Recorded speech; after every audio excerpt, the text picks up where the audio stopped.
Okay guys, here is my other Royal Empress tree. This one is in the front yard. The other one's in the backyard. I got 2 yards, the front and the back. Haha. So this tree is also sprouted in about April.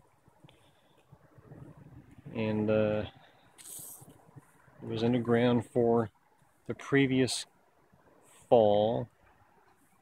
Sprouted throughout the, rooted throughout the winter and popped up in the spring. The first one that came up got frostbite in early April. We had a frost.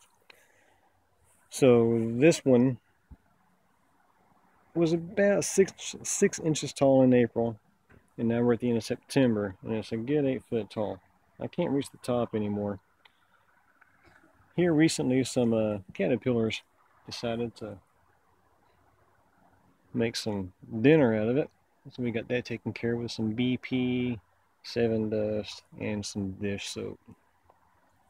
So the difference in this one is it didn't hardly sprout anything at the bottom. All the leaves on the bottom here until about 5.5 foot up, these are all those flag leaves that kind of keep it growing and bringing the nutrients from the sun.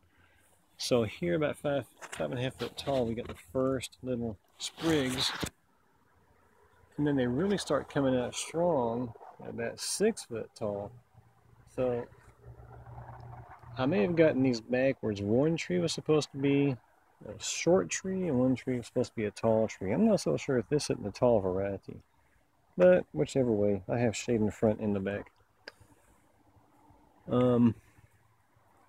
If you're interested in getting one of these trees, I bought mine from a guy in North Fort Worth, and his place was called Carbon Face Farms? I have to look that up and I'll stick it into the notes.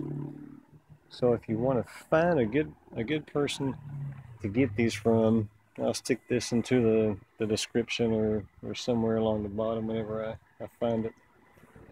But here at the bottom again, like the other one, a 7-month tree. It's in there. It's got a good base growing. So we'll see what happens this winter whenever it goes dormant and comes back out. This one's a good straight and tall tree. Jack and the beanstalk. We didn't have any bad weather. We had no really bad storms to blow it down when it was younger and not so strong. One thing to look out for when you have plants are ants. If you have ants in your plants, it's not a good thing because they'll get the non-beneficial bugs for us and they'll put them up there on the top of your plant and they'll kind of turn them into almost like a dairy cow production. Then you have these bad bugs up there that are not good, and the ants will keep them up there.